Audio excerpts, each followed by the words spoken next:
time, it's another short 10-minute drive from my house across the river again to meet a lovely family that I met in the pub. Meet Tina, Ted and Mum Maggie. So this is a real gaggle of people, isn't it? How are we going to start this? We do everything. We're a throuple, you know. We do everything together. That's a nice word. That's a nice word. So you're a throuple. Yeah. So who have we got here? This is Mum, I know. But Mum Maggie. Maggie. Daughter Tina. Tina. Subservient Ted. I wish. My husband. My mother-in-law.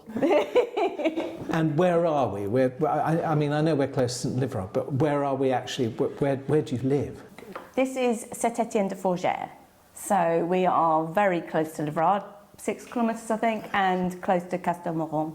So we're sort of in a little village that no one's ever heard of. And there's not much here apart from a church and a gas station. That's it, really. And a Mary. And the Mary, yeah. And I know you all from the pub. Exactly. My church. My church. I'm saying no more. Spend a fair bit of time at the pub. But that little town where the pub is absolutely gorgeous, isn't it? Yeah. Yeah, it is. It's one of those places, if you don't come on the right day, i.e. a Friday, you can think, oh, there's nothing to it.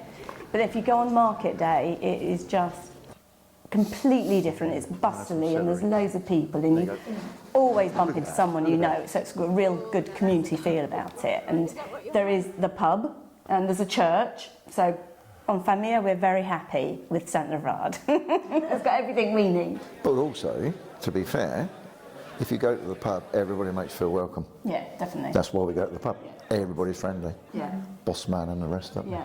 And it's nice because it's really a French pub. It's not an English gathering place. It's a French bar. And some of us English go there. Actually, a good thing to determine, it's a bar, not a pub. Because people like the idea of a pub, as in England. It isn't that. It's a French bar styled around a pub, but not the same. Yeah. But I love it. It's not a coffee bar either. It's a pub. No. And it's run by Jean-Pierre, who's a real character, isn't he? Yes. And Cristelle, she's brilliant. Oh, Cristelle. Christelle's she's the most attractive bulldog you'd ever find. If you upset her, she'll have you. She's tough, but she's lovely. She's lovely. Yeah. But what I've noticed, and it's lovely, is that you do talk to everybody there. And I mean the locals in French, and obviously us, the English that are there as well. Yes. But there are hardly any English that go. It's mostly a French bar, isn't it? It certainly is. The whole town is really, isn't it? It's just everybody sort of hones into the bar. Yeah. I don't know why. Well, it's. I mean, there's only a couple of bars in St Livrod, but it is definitely the best one. But like you say, it's just full of locals, and they are not pretentious. They go in there, especially on a market day. They've all got their bags of groceries and bread, and they sit there drinking their coffees and drinking their beers and wines, and it's just a really good atmosphere. But if you go in on any other day, it's just the real locals, you know, the people that go in on a regular basis, and we know most of them now, which is nice, and we're always made to feel welcome. There's kisses going on everywhere, and it's really nice. It's a really nice atmosphere. But I can see that it's not for everyone, but it's good for us. We like it. So how long have you lived in France now? 22 and a half years. Yeah, 22 and a half years, yeah, but only 2.5 here. Yeah, so we lived in another department beforehand, moved here once we retired. Yeah. So you've retired here? Yes. But you used to live near Carcassonne? Lived in a place called Mazamet, which was 40 minutes from Carcassonne. Carcassonne was the other side of the mountain, the south of the mountains. We lived on the top of the mountains.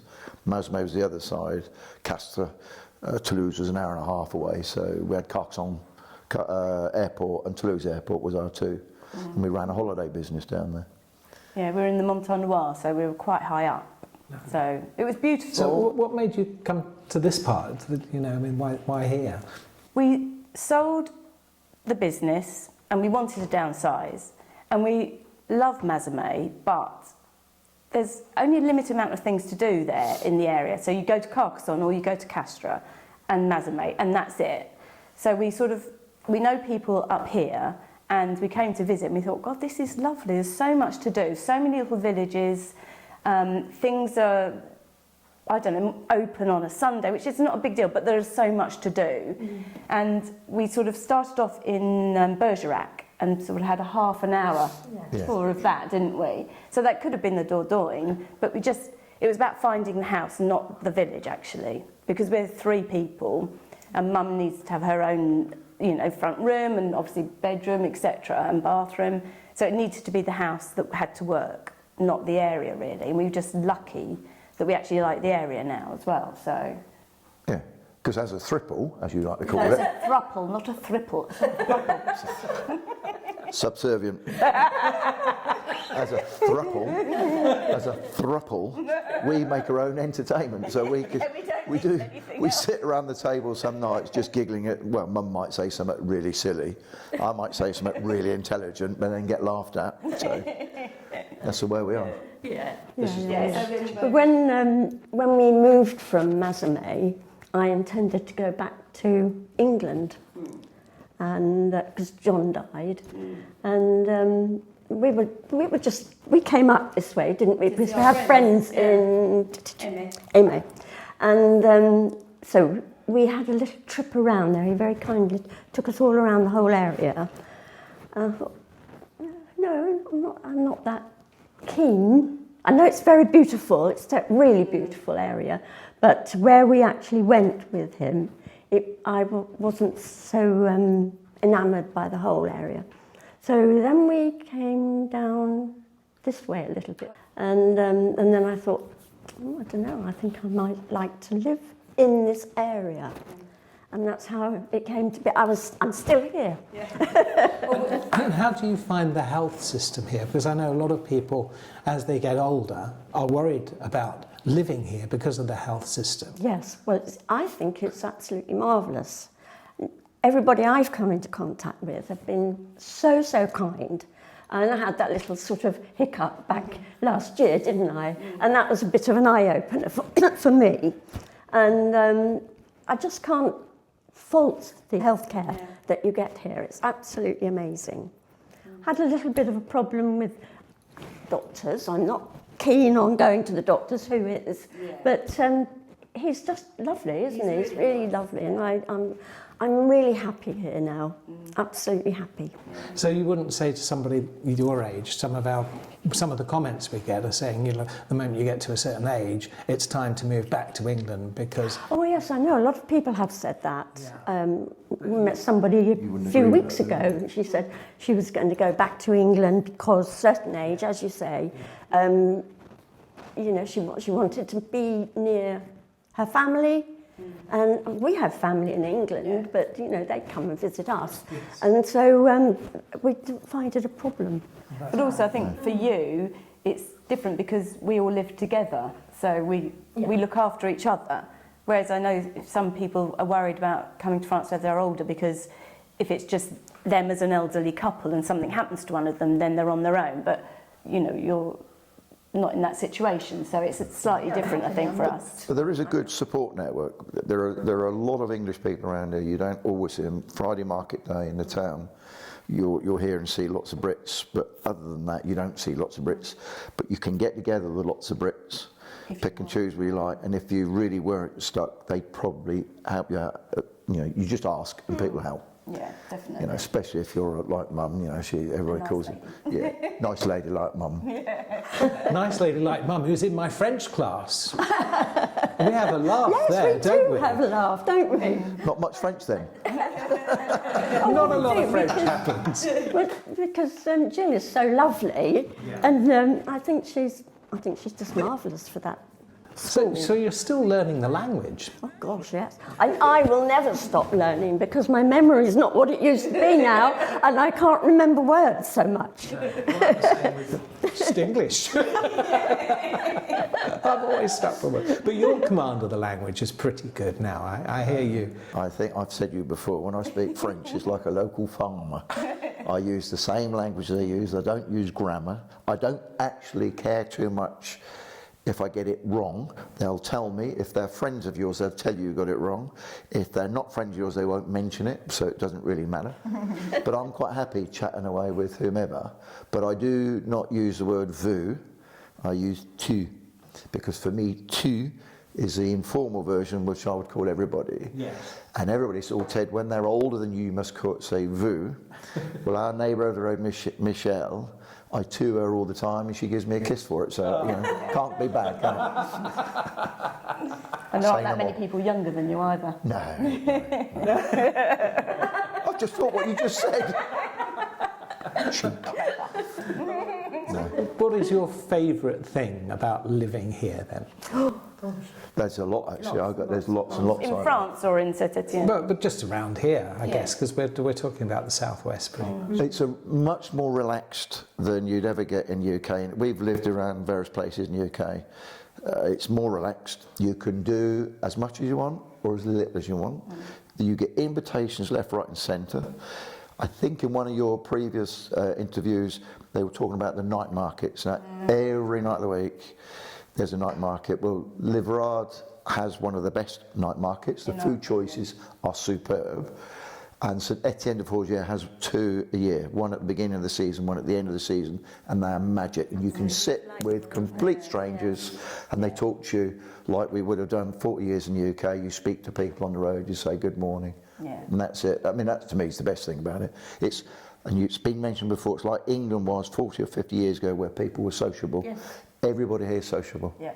It's true. I mean, everybody's very polite as well, aren't they? Yeah, very. They'll always say hello, you know. They're just, even if they don't know you, they come around and they'll shake your hand. It's really bizarre. If that happened in England, you'd think they were a nutter, wouldn't you? I know, I went to the doctors just for, did routine sort of check-up stuff and sat amongst everybody else there. Everybody was like, good morning, good morning, good morning. And when you're leaving, goodbye. Yes, I know. It's amazing. It's amazing and it's wonderful, isn't it? Yeah, it's really lovely. I love it. A big difference to living, because we're from the south, and like I say, if someone speaks to you, if you get in a lift in Brighton, you try not to make any eye contact. You don't want anyone to speak to you, like, please do not look at me. But here, you talk to anyone. It's really weird. It's really strange. When we used to have our business way back here, up in the Montagne Noire, we remember an English family walking around a lake, which was only a 5-minute walk away from us. Lovely walk. And they kept coming back and said, excuse me, but the French keep saying, bonjour, monsieur, dame, monsieur, dame. I said, well, yeah, they're saying good morning, Mr. and Mrs. They don't know your name. Monsieur, dame is just what they say. Well, what do we do? I said, just say bonjour. He said, but people are speaking to us. They didn't, strangers were just saying bonjour.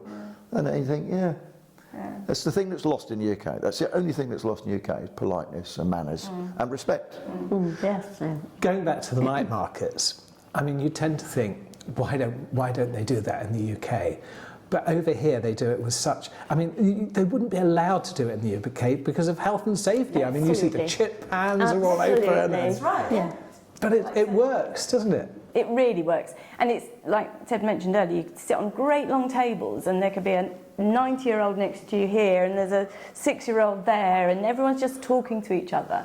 And you just wouldn't do that in the UK, would you? I don't think. I mean, we've been away from so long now, I can't remember anything like that happening. No. Silver Jubilee maybe or something, but here it just, everyone goes. Everyone. And which was the Jubilee where we were going to have a street party and the local authority in Brighton said, no, you need health and food looked after.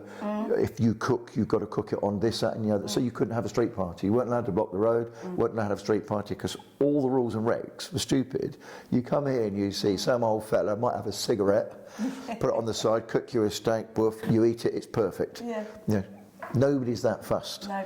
They just get on with life, and that's what it's all about. And there's never any trouble. There's never any trouble at these places. You know, it goes on until midnight, and there's no youngsters having a row or a fight. It's just, you feel really safe. It's lovely to see the children running around. I love that. Yeah. To see the children running around in the evening. Yeah, it's good fun. They participate at a drop of a bottle. I was going to say that. I'll explain this. Tina last year was a little bit merry and she was singing to a song through an empty bottle that she'd emptied. So she passed this bottle around to this young French chap who took it off and started singing the same song. And they didn't think she was mad, they just thought, let's join in. Thank you for sharing, love. The rivers here are stunning. Yeah. People we know have household properties that live on the river, and it's stunning.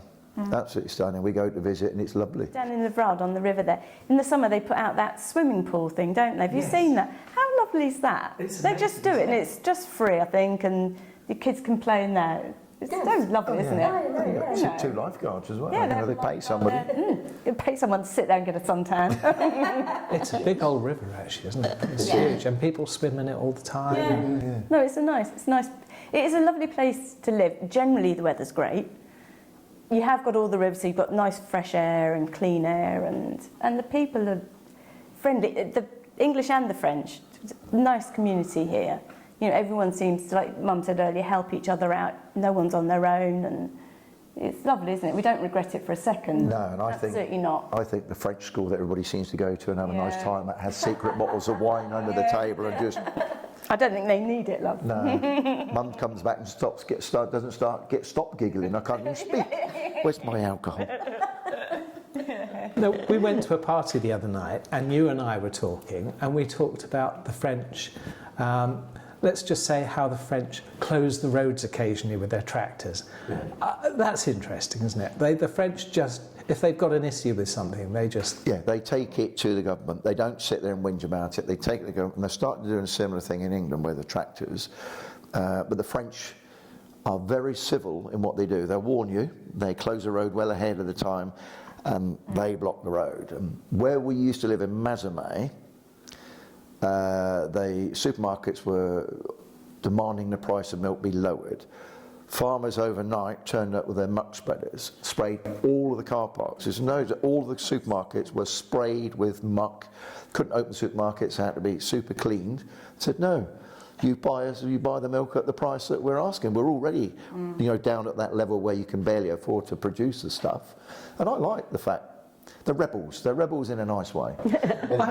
I've driven past them on a roundabout when they're striking, and they've got a barbecue going, and they've got wine out and beers, and they're cheering you. And yes, and you give them the little toot and the yay. So we've touched on all the things we like. What about the negatives? There must be some negatives where, again, it's for our viewers who want to know what, should they come, would they come? For me, it is the language. For me, it is the language. I'm so used to when we were in the UK, if we have a problem, you pick up the phone, you don't even have to think about it, and you can sort it out.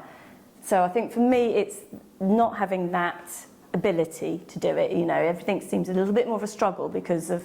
I remember when we came here, I said, how difficult can it be? I knew my days of the week and my colours and my numbers. I would be fluent in 2 years. So 22 years later, still nowhere near it. We get by and we've done lots of things, sold houses and businesses. That's fine. But actually that sort of picking up the phone and thinking, right, here we go. And you do it, but it's just not easy. So I think for me, it's that. On the phone, you can't use expressions. Ted's been showing me a book where I don't need to talk, I can just use expressions, but that's... No good on the phone. No good on the phone. They won't know what you're doing with your arms. Yes, you can do a video thing. They wouldn't want you with that. No, not with that. So I think that's the only, for me, that's the only thing. Some people say bureaucracy, but to be fair, bureaucracy in any country is complicated. They make it complicated so that you just give up and you think, sod it, and that's it. Don't try. But it's, if you can get a human being in front of you, the French, just like everybody else, are fantastic. It's just getting to that point where you meet somebody face to face. You can speak as you want to. You can make gestures as you want to. It's all understood. But it's getting there, because their internet system here and the people that use the internet just have no idea can you reply immediately? So 4 days later you get a reply and you think, no, that's not immediately. Oh, yeah. You think, because Tina used to work in office, so for her, when she says, can you reply, she wants it within 15 minutes, maybe half an hour. Anything beyond that, she's stressing. Mum and I, we just let Tina do it, don't we? Yeah, that's the trouble. Tina's our technician. Oh, Lordy. I'm an award-winning chef. Yeah, have you heard about that? You were there, weren't you? Oh, yeah, you were there, weren't you? Yeah. Yes. We're referring to a curry out that we had the other day. This is when English people come over here and cook real typical French food. They were damn good, weren't they? My God. I did say to Liz, it would be nice if 2 of those were on the table. So you cooked one and I cooked one on the table. You have a curry night. Somebody else then cooked 2. Because there was just so much food. Yeah. I liked all of them. Literally, I liked all of them. I didn't vote for yours because you cooked a Thai curry. It was just called a curry-off. I know. It wasn't Indian curry cook-off. It should have been an Indian curry cook. I said Indian curry cook-off, but she didn't say that, did she? Because actually, hers wasn't Indian, hers was Malaysian. Yeah. And mine had rum in it.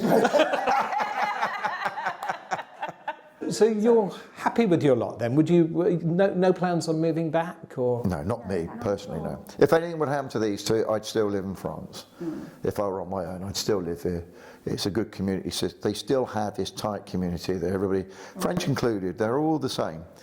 The more you try with a French person, the more they respond. Yeah, if you distance yourself in any way, whether it be a language fear or something, then they'll distance themselves from you. If you're living in France, don't speak perfect. No, you just have to communicate, try, say hello. Yeah. And the more you try, the more you get back. So I wouldn't go back now. I agree with that. If you smile at somebody, They smile back now. Yeah. Yeah, it's infectious, isn't it? A smile. Yeah, see, she smiled at you, smiling straight away. Don't tell your audience that you've been drinking before you started this, will you? someone once said to me, if you see someone in the morning without a smile, I'll give them one of yours, something like that. Right, So no plans on moving. So it seems to me that you are happy with your lot. And on that note... That's your lot. What have I got to say? That's your lot from the lot. Until next time. Until next time, and then we all say goodbye. We all say Until next time. You see, there's always an intelligent one, and I get put down all the time. So, I'm watching his face. no. So I think that's a perfect spot for us to end this interview. And so if you wouldn't mind doing our sign-off. So that's your lot. From the lot. Until next time. Bye! Is that all right, boss? Brilliant. Do you want a glass of wine now? Oh, Lord, We've got a glass of wine now. Okay. Fine.